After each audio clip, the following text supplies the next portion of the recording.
इस कहानी में बताया जाता है कि सालों पहले हमारी दुनिया के नीचे एक दुनिया थी, आम नहीं बल्कि जादुई दुनिया। ये दुनियाएं एक दूसरे के साथ जुड़ी हुई थी। एक को ऊपर की दुनिया जबकि दूसरी को नीचे की दुनिया कहा जाता था। एक राजा था जो बड़ी आराम सुकून से दोनों दुनियाओं पर राज करता था, लेकिन वो अक्सर चीजों को इमेजिनेशन में सोचता था, यानी कि ख्यालों में। जो चीजें होती भी नहीं थी वो उन्हें अपने हिसाब से सोचता था, क्योंकि ऐसे उसे खुशियाँ मिलती थी। लेकिन फिर एक दिन राजा को बहुत बड़ा दुख मिला, जिसकी वजह से उसने बहुत परेशानी ले ली और वो अपना ये दोनों दुनियाओं का राज नहीं संभाल पाया, जिस वजह से ये आपस में अलग होने लगी। अब जो नीचे की दुनिया है, जादुई दुनिया, उसने भी राजा का दुख दर्द महसूस करके अपने अंदर समाना शुरू कर दिया, जिस वजह से यहाँ एक काला साया पैदा हो गया, जो फैलता फैलता बहुत ज्यादा बढ़ गया और वो बन गया एक मॉन्स्टर, जिसका नाम श्राउड था। उसने इस दुनिया को फिर बर्बाद कर दिया, अपनी तरह इस जादुई दुनिया को भी काली दुनिया बना दिया और हमेशा से उसे हमारी दुनिया से अलग कर दिया। इसके बाद कहानी प्रेजेंट टाइम यानी मौजूदा वक्त, आज के वक्त में आ जाती है, जहाँ पर पीटर नाम का एक छोटा लड़का अपने मॉम डैड और बहन के साथ नए घर में जा रहा था। यहाँ हमने नोटिस किया कि पीटर हमेशा घबराया हुआ रहता है, क्योंकि आसपास की चीजों से उसे बहुत डर लगा करता था। वजह ये भी है कि वो छोटी से छोटी चीज को भी बहुत ज्यादा ही इमेजिन कर लेता, सोचता था, जो चीज उसकी परेशानी की वजह बनती। करीब बात पीटर की बहन की, वो अपने भाई से बिल्कुल अलग थी, हर वक्त खुश रहने वाली और कभी भी बुरा नहीं, हमेशा अच्छा सोचने वाली, इमेजिनेशंस में तो बिल्कुल ना रहने वाली, बल्कि हर चीज को पॉजिटिव लेने वाली। अब ये लोग यहाँ सामान शिफ्ट करके रहना शुरू कर देते हैं। अगले दिन पीटर की बहन खेलते खेलते एक जनरल स्टोर में चली गई, तब उसके पीछे पीछे वो भी चला जाता है। इस स्टोर में बहुत ही अलग अजीब तरह की पुरानी चीजें पड़ी हुई थी, जो कीमती भी लग रही थी। पर इन सब में पीटर को एक पजल क्यूब बहुत पसंद आ जाता है, यानी एक ऐसा क्यूब जिस पर पहेली को सुलझाना था। अब वो जादुई क्यूब था। ये चीज पीटर को पता नहीं चल पाती और वो उसे खरीद कर घर ले आया। रात को पीटर जब सोने जा रहा था तो उसकी मोम उसे एक कंपास तोहफे के तौर पर देती है, जो दरअसल रास्तों के बारे में बताने के लिए होता है। उसकी मोम ने बताया कि ये तुम्हारे दादाजी का था, उन्होंने कहा था कि ये पीटर को गिफ्ट कर देना जब वो थोड़ा बड़ा हो जाए। तो अब वो इस कंपास को लेकर अपने कमरे में आ जाता है और उस क्यूब की पजल यानी पहेली को सुलझाने लगता है। इतनी ही देर में यहाँ उसकी बहन आ गई, जो पीटर से वो पजल क्यूब मांगती है कि तुम भी मुझे दे दो और बदले में मुझसे कुछ सिक्के ले लो। वो सिक्का निकाल कर पीटर को देने ही लगी थी कि तभी एक सिक्का फर्श के छेद से नीचे जाके गिरता है, क्योंकि वो फर्श लकड़ी का था। अब जैसे ही पीटर उस सिक्के को उठाने जाता है, उस छेद में वो किसी जानवर की बड़ी सी आंख को देखता है, जिससे वो काफी घबरा गया। वो झट से पीछे हट जाता है। इससे पहले कुछ समझ पाता उसका कमरा टूटना शुरू हो गया, दीवारों पर दरारें आने लगी और फर्श भी टूटना शुरू हो जाता है और अगले ही पल कमरे का सारा सामान भी हवा में उड़ना शुरू हो गया, यहाँ तक कि बेड भी जिस पर उसकी बहन बैठी हुई थी। और फिर तभी इनका सामान और बेड नीचे की तरफ गिरना शुरू हो जाते हैं। तब तक कूदकर पीटर भी बेड पर आ गया था। असल में पीटर की पजल को सुलझाने की वजह से एक रास्ता खुल गया था, जिसके जरिए ये लोग यहाँ इतने नीचे आ गए थे, जो असल में सालों पहले वाली वही नीचे वाली दुनिया थी। जैसे बेड आगे गिरा तभी यहाँ पर बहुत सारे अजीब तरह के क्रिएचर्स आ जाते हैं और बेड को घसीट कर इन्हें यहाँ से ले जाने लगे। दरअसल वो इन दोनों की जान बचाने के लिए सब कर रही थी, क्योंकि यहाँ का जो मॉन्स्टर था श्राउड, उसे इनके यहाँ आने का पता चल गया था, जो अब कभी भी इन्हें मारने के लिए यहाँ आ सकता था। अब ये सारे क्रिएचर्स इन्हें जैसे तैसे दूसरी जगह पर ले आए, फिर पुल से गुजरकर उस पार आ जाते हैं। ऐसा करने के बाद वो इस पुल को ही तोड़ देते हैं, ताकि मॉन्स्टर इनके पीछे यहाँ न आ जाए। और अब ये सारे क्रिएचर्स इन दोनों को एक केव इन्हें कार में ले आए। बच्चे आसपास बड़ी गौर से देख रहे थे और उन्हें काफी हैरत भी हुई कि ये हमारे साथ क्या हो रहा है। कि तभी यहाँ क्रिएचर्स का हेड आया, जो इन दोनों को यहाँ देखकर काफी गुस्सा आ जाता है, क्योंकि ये इंसान है जिनका यहाँ होना किसी खतरे से खाली नहीं है। ये सुनकर एक बड़ा क्रिएचर सामने आया, कहता है कि आप गुस्सा मत करिए और सबको बताता है कि पीटर और उसकी बहन का यहाँ आना कोई इत्तेफाक नहीं, बल्कि सालों पहले ये प्रेडिक्शन पेशेंट को की गई थी कि ये दोनों बच्चे यहाँ आएंगे और पीटर जो यहाँ का राजा होगा, वो इस दुनिया को और हम सबको श्राउड से बचाएगा और इस दुनिया को पहले जैसा ठीक कर देगा, क्योंकि सालों पहले जो यहाँ के राजा थे, पीटर उन्हीं का खून है। ये बताकर वो बड़ा क्रिएचर दोनों को केव के और अंदर ले आया और दीवार पर लिखी वो प्रेडिक्शन दिखाता है, जहाँ पीटर और उसकी बहन की एक ड्राइंग बनी हुई थी। इनके अलावा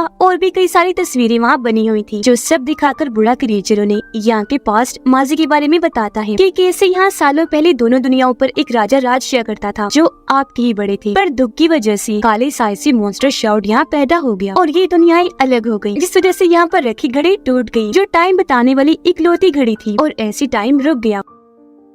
अब प्रेडिक्शन के मुताबिक पीटर को ही इस घड़ी को दोबारा शुरू करना होगा, जिसके लिए पीटर को कुछ और जादुई पजल क्यूब ढूंढने होंगे और उन्हें सुलझाना होगा, जिसके बाद उसे एक चाबी मिलेगी और उसी की मदद से वो घड़ी को चला पाएगा। जिससे अब पीटर और उसकी बहन को भी समझ आ जाती है कि अगर वो इस दुनिया से निकलना चाहती है तो पहले उन्हें इन पजल पहेलियों को सुलझाना होगा। अब अगला पजल क्यूब ढूंढने के लिए बूढ़ा क्रिएचर पीटर को एक किताब देता है, लेकिन ये पूरी ही किताब खाली थी। बूढ़ा क्रिएचर बताता है कि ये एक जादुई किताब है जिसे यहाँ का पढ़ा लिखा क्रिएचर जो दरअसल मैकेनिक है वो ही पढ़ सकता है, इसलिए अब तुम्हें उस मैकेनिक क्रिएचर के पास जाना होगा। ये सुनकर इनकाइट पीटर को उसके पास ले जाने के लिए मान गया। इनके साथ बूढ़े क्रिएचर का बेटा भी जा रहा था जिसका नाम प्लिंग था। पर निकलते हुए हेड और प्लिंग की बहस होने लगी क्योंकि दोनों को ही एक दूसरे पर भरोसा नहीं था। लेकिन इनका शोर शराबा सुनकर यहाँ श्राउड आ गया, वो इन पर हमला कर देता है जिस वजह से ये लोग भागे। लेकिन पीटर, उसकी बहन और प्लिंग गिरते गिरते काफी नीचे आ गई और अभी उस केव से बाहर आ चुकी थी। इन्हें पता चला कि हम तो गुम हो गई हैं। पर तभी प्लिंग पीटर के हाथ में वो कंपास देकर कहते हैं ये तो रास्ता बताता है, चलो इसका ही इस्तेमाल करते हैं। जी हाँ, अब ये लोग उसका इस्तेमाल करके आखिर उस मैकेनिक के पास पहुँच जाते हैं जो इस वक्त काफी सारे व्हील्स वाली मशीन को ठीक कर रहा था, जो एक पूरा स्टैचू था। ये लोग उससे मदद मांगते हैं जिस पर मैकेनिक का कहना था कि मैं अभी बस रोफ हूँ,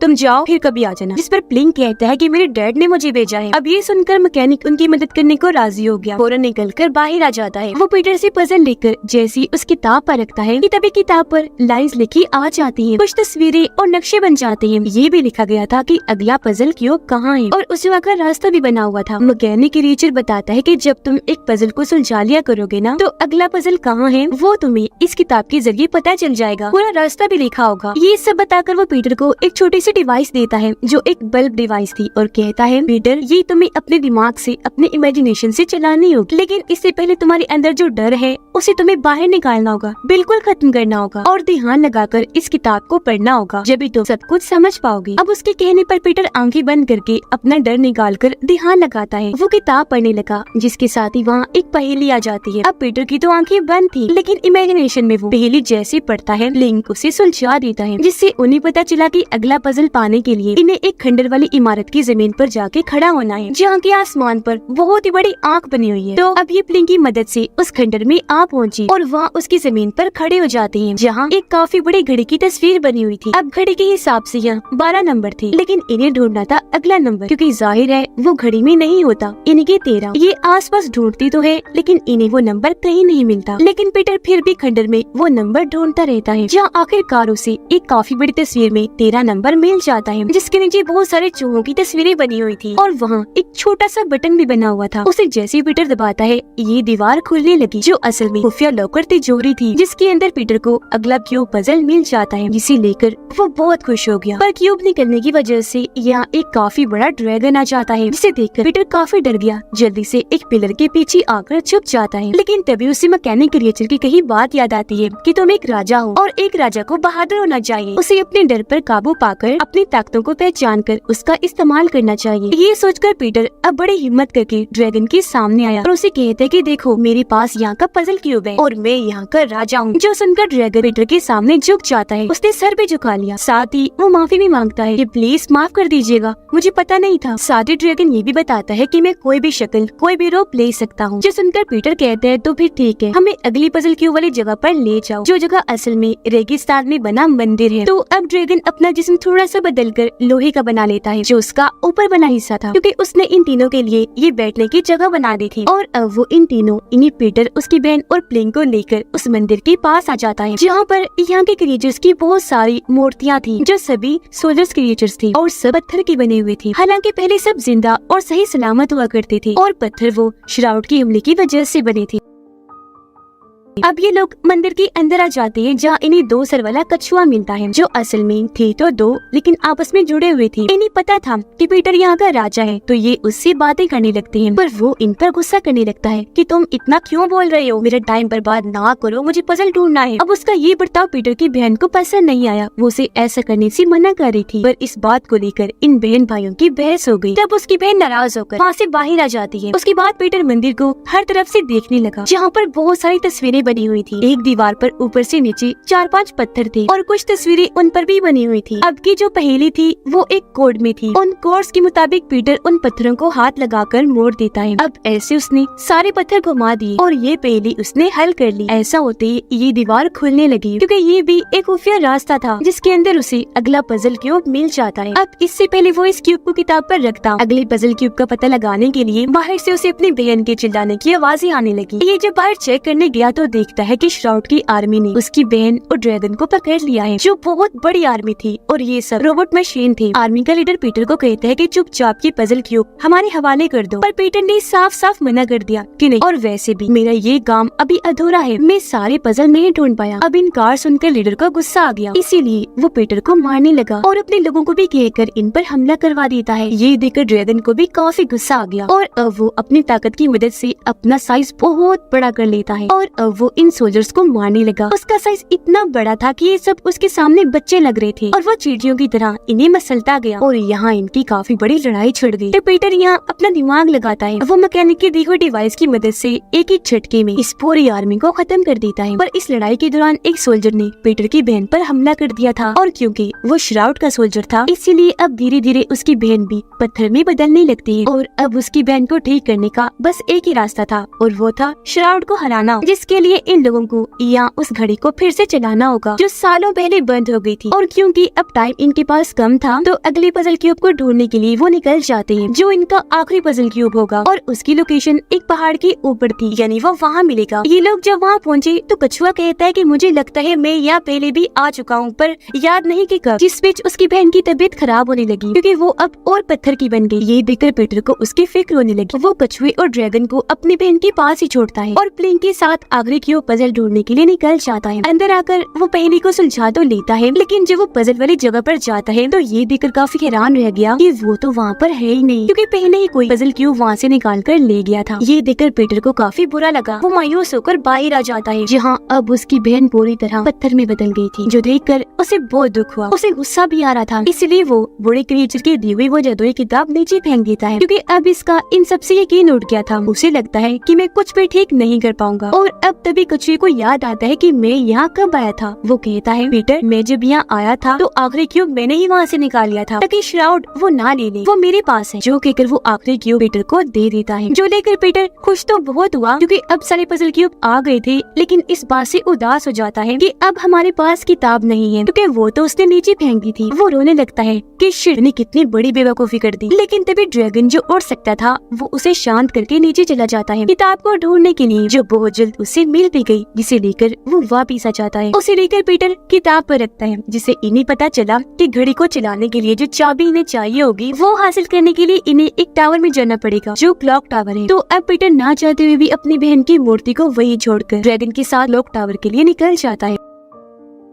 ये जब अंदर गई तो देखते हैं कि वहाँ बहुत सारे बड़े बड़े जादुई ग्लव्स यानी दस्ताने थे जो टावर की हिफाजत कर रही थी और राजा के अलावा और किसी को भी आगे जाने नहीं दिया करते थे। अब जैसे पीटर और उसके साथी आगे बढ़ने लगे, ग्लव्स उन्हें रोक लेते हैं, जिस पर ड्रैगन कहते हैं कि तुम हमें मत रोको, जाने दो, क्योंकि पीटर ही अगला राजा है। ग्लव्स कहते हैं अच्छा तो ये बात है, ठीक है मान लेते हैं, लेकिन अगर पीटर राजा है तो इसे अपनी ताकतें दिखानी होंगी। अब ये सुनकर पीटर सोच भी पड़ गया कि क्या करूँ, क्योंकि जाहिर है उसके पास कोई खास ताकतें नहीं थी, लेकिन हाथ और उंगलियों वाली एक गेम थी जिसमें वो काफी माहिर था। तो वो उसे ही खेलने के लिए ग्लव्स को चैलेंज करता है। ये अब गेम खेलती है जिसमें पीटर जीत गया और इस बार से ग्लव्स को काफी गुस्सा आ गया कि हम क्यों हार गए और अब वो पीटर पर हमला करने लगी, जो देखकर उसे वही बल्ब डिवाइस याद आई जो उसे मैकेनिक ने दी थी। पीटर उसे हुक्म देता है कि इन सब पर हमला करके इनकी तोड़ फोड़ कर दो, इन्हें तबाह बर्बाद कर दो। जो हुक्म लेकर बल्ब डिवाइस ऐसे ही करती है, वो बारी बारी ग्लव्स पर हमला करके उन्हें तोड़ देती है। वो कई टुकड़ों में टूट गई और ऐसे ही सब बर्बाद हो जाते हैं, जिसके बाद अब पीटर सभी पजल क्यूब्स की मदद से घड़ी की चाबी हासिल कर लेता है। लेकिन तभी प्लेन भी बदलकर पत्थर बन जाता है, जिससे पीटर को यहाँ समझ लग गई कि श्राउड और कोई नहीं बल्कि ड्रैगन है, जो इतने वक्त से चाबी हासिल करने के लिए पीटर का साथ दे रहा था। हर जगह उसके साथ था वो श्राउड, लेकिन ड्रैगन के रूप में। और अब क्योंकि उसका असली चेहरा सामने आ गया था, इसीलिए वो ड्रैगन से बदलकर अपने असली श्राउड मॉन्स्टर वाले रूप में आ जाता है। उसके पास जिस्म को बखेरने की ताकत थी, जिसकी मदद से वो पीटर पर हमला कर देता है और यहाँ वो पीटर की सबसे हैरानकुन राज को सामने लाता है। असल में जो पीटर की बहन थी वो हकीकत में नहीं थी, बल्कि वो भी पीटर की इमेजिनेशन थी। सच तो ये है कि उसकी बहन की कुछ वक्त पहले ही मौत हो गई वो इस दुख को झेल नहीं पाया, उसे यकीन नहीं आ रहा था उसकी मौत का, और तभी से वो उसे इमेजिन करने लगा, जिस वजह से वो उसे हर जगह दिखना शुरू हो गई। ये बताकर श्राउड उस पर हमला करने लगा। असल में अपनी बहन की मौत के बाद पीटर शर्मिंदगी में जिंदगी गुजार रहा था कि मैंने उसकी जान बचाने के लिए कुछ नहीं किया, मैं किसी काम का नहीं, और उसके डर और शर्मिंदगी का फायदा उठाकर ही श्राउड उसे कमजोर करने की कोशिश कर रहा था। पर अब उसे समझ आती है कि मैं अब इस दुनिया में आया हूँ तो यहाँ मेरी बहन सिर्फ मेरी इमेजिनेशन ही नहीं बल्कि मैं जादू से उसे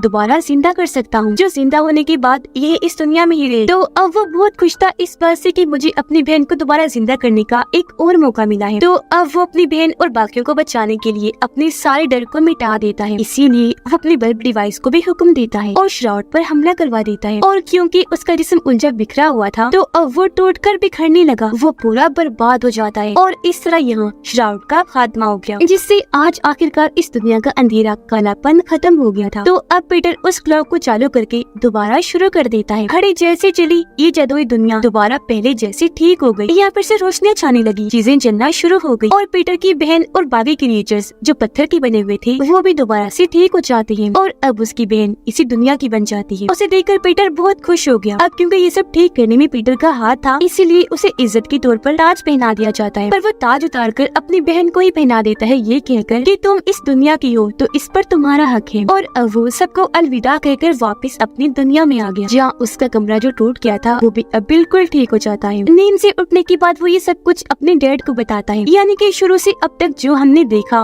वो उसकी इमेजिनेशन थी और उसकी इमेजिनेशन में ही नीचे वाली दुनिया फिर से बन गई थी, जहाँ उसकी बहन जिंदा है, जो वो हमेशा चाहता था अपनी बहन को जिंदा देखना, और अब वो उससे वही अपनी इमेजिनेशन में ही मिल सकता था। और यहाँ हमें ये भी पता चला कि शुरुआत में जो राजा थे वो भी नीचे और ऊपर की दुनिया को इमेजिन करते थे, जिनकी परेशानी से घड़ी रुकने से वो दुनिया रुक गई, जो बाद में आकर उनकी ये नस्ल के बच्चे पीटर ने दोबारा ठीक कर दी। क्योंकि जैसा कि मैंने आपको बताया पीटर उनका ही खून था, उनकी नस्ल का था। और अब हम पीटर की इमेजिनेशन में नीचे की दुनिया देखते हैं, जहाँ की रानी अब उसकी बहन बन चुकी थी। और इसी के साथ ये फिल्म इधर ही खत्म हो जाती है।